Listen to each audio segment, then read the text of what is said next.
नमस्कार, आप देख रहे हैं बीटी न्यूज़ बिहार और मैं हूं पंकज भट्ट। अब जबकि चुनाव सर पे खड़ा हो चुका है, पंचायत चुनाव, तो इस सिलसिले में तो आप कई सारे समाचार देख भी रहे होंगे, कई सारे न्यूज़ देख भी रहे होंगे, लेकिन आज हम आपको एक नई चीज़ दिखाने की कोशिश कर रहे हैं। जी हाँ, मामला तो पंचायत से है, लेकिन कौन दोषी होता है, दोषी आखिर कौन है? नल जल योजना को लेकर के सरकार भी सख्त हो चुकी है, विभिन्न तरीके की बात कर रही है, लेकिन नल जल की वस्तु स्थिति, सच्चाई क्या है, आज हम जानेंगे। हमारे साथ बीरपुर के मुखिया जी जुड़े हुए हैं, पंकज भैया।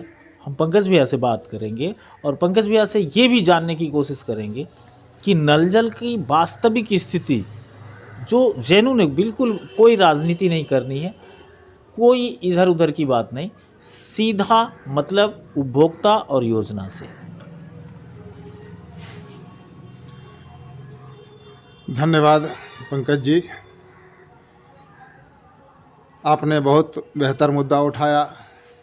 जब हम नल जल योजना की बात करते हैं तो बीच में जो कठिनाई आती है जी, तो सरकार जो योजना बनाई कि हर वार्ड का तो एक माप नहीं होता है, उसका क्षेत्रफल कोई बड़ा होता है, कोई छोटा होता है।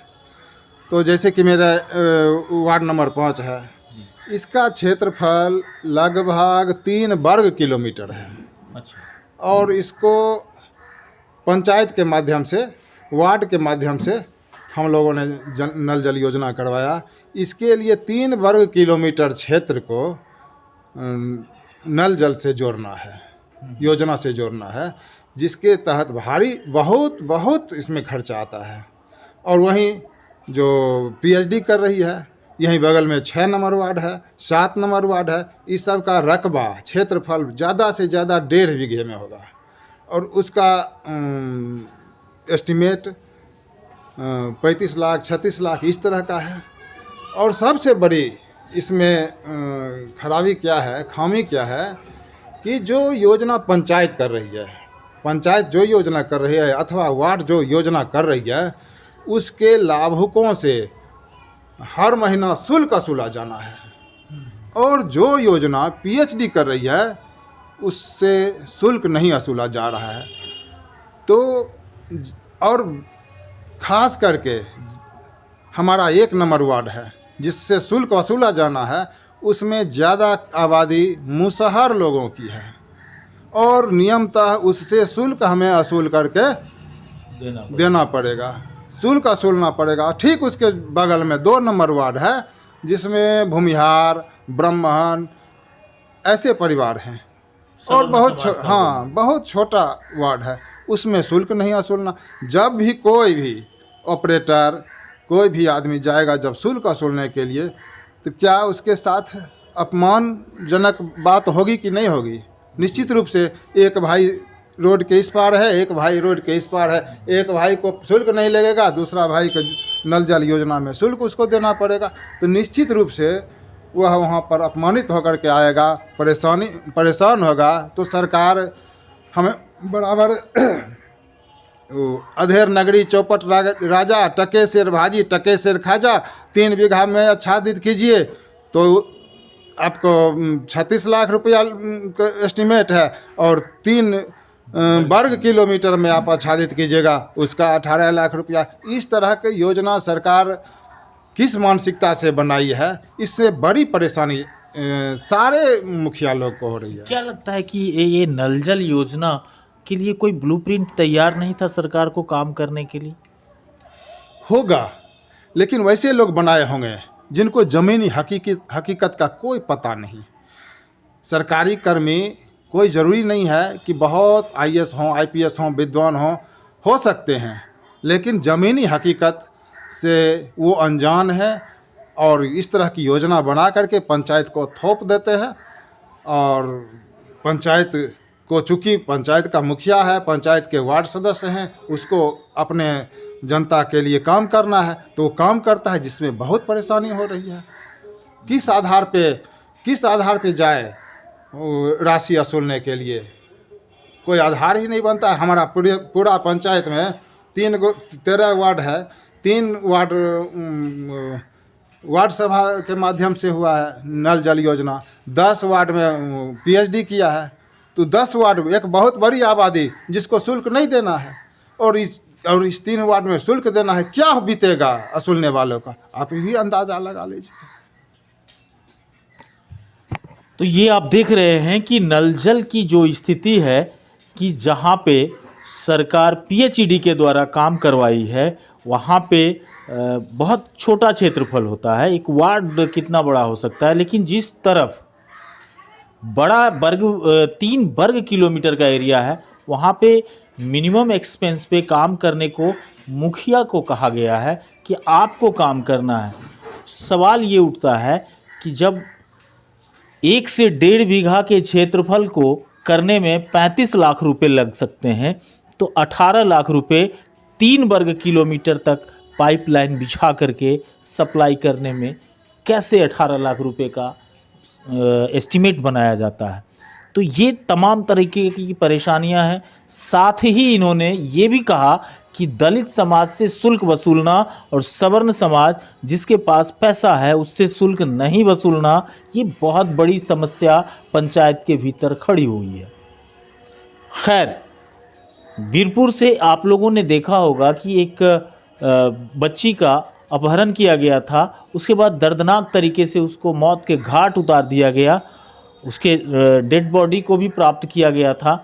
पुलिस कहाँ तक क्या काम कर पाई है, समाज के लोग काफ़ी दुखी हैं, क्षेत्र के लोग हैं, क्षेत्रीयता पर आधारित राजनीति करने वाले पंकज भैया, जो कि सारे समाज को एक साथ लेकर के चलने में इनका नाम है।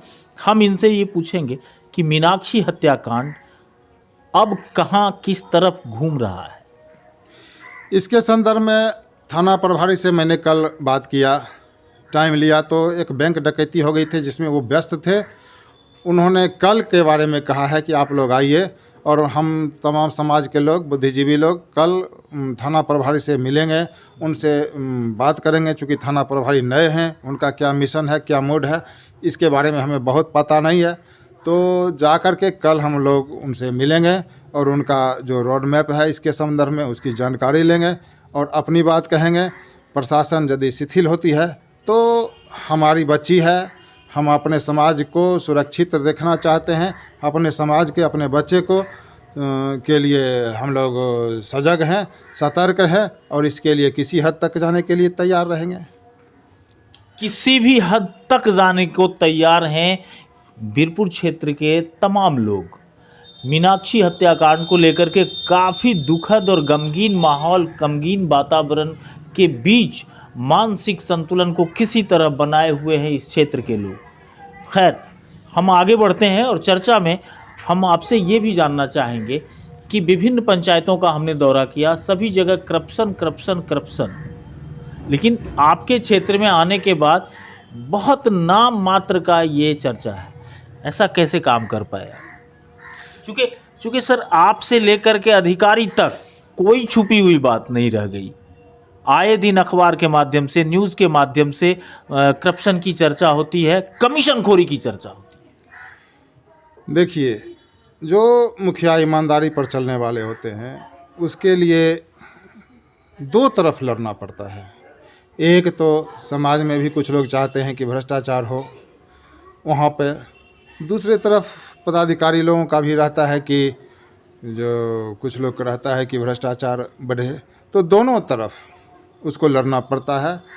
और मुखिया गांव का सम्मान होता है। एक मुखिया यदि गिर जाए आचरण से, चरित्र से, तो पूरा गांव शर्मसार होता है। चाहे कोई मुखिया हो, किसी पंचायत के मुखिया जी हों, वो आपको ग्राम प्रधान कहा जाता है। आप ग्राम के प्रधान हैं और आपका यदि सर झुकता है, कहीं आप गिरते हैं, तो निश्चित रूप से आपका पूरा समाज, पूरा गांव शर्मसार होता है। इसलिए तमाम मुखिया को ये चाहिए कि आप एक सिंबल हैं पूरे गांव का, इसे बचावें। और रही बात भ्रष्टाचार, आपने एक शब्द कहा कि नहीं के बराबर। जी, नहीं के बराबर, इसका मतलब हुआ जो थोड़ा भी है। तो आपको मैं आमंत्रित करता हूं कि मेरे लेवल से मेरे लेवल से यदि कहीं कोई भ्रष्टाचार की बू आपको लगे तो आप हमें ज़रूर इसकी सूचना दें, ताकि कम से कम मैं आत्मचिंतन कर सकूं। 6 से 11 में भी मेरी मैडम मुखिया थी। मेरे जितने भी टीचर थे, टीचर को मैंने बहाल किया। आंगनवाड़ी सेविका, सहायिका, किसी पे आज तक कोई क्लेम नहीं, किन्हीं का कोई सर्टिफिकेट गंदा नहीं, कोई की नहीं। हम लोग काफ़ी जांच परख करके और निष्पक्ष भाव से हम लोगों ने किया, और कहीं कोई दिक्कत नहीं, कहीं कोई उसमें पदाधिकारी लोगों का भी किसी तरह का असहयोग नहीं रहा। तो हम जब सही करके भेजेंगे तो निश्चित रूप से पदाधिकारी लोग भी उसमें कुछ नहीं कर पाएंगे। तो यदि हम गलत करके भेजेंगे तो तभी पदाधिकारी लोग भी उसमें कुछ इधर उधर कर सकते हैं। जी, बहुत बहुत अच्छा लगा कि आपने कहा कि दो तरफ लड़ना पड़ता है। अगर आप ईमानदार प्रयास करते हैं समाज के लिए, पंचायत के लिए, तो निश्चय ही लड़ना तो पड़ता है भाई। अंतिम सवाल हम आपसे यही कहना चाहेंगे कि आप अपने पंचायत वासी के लिए कुछ कहना चाहेंगे आगामी चुनाव को देखते हुए? हम अपने पंचायत वासी को यही कहना चाहते हैं कि जैसे आप तमाम अब एग्जामिनर हुए और मैं विद्यार्थी हुआ, आपने 1 से 6, 6 से 11 और 11 से 16 और 16 से 21 लगातार 4 पंचवर्षीय चुनाव आपने देखा है। और आपने देखा है हमारे मुखिया चंद्रभूषण जी को, आपने देखा है मुखिया अनीता देवी को, आपने देखा है मुखिया चंद्रप्रभा देवी को, आपने देखा है मुखिया पंकज कुमार सिंह को।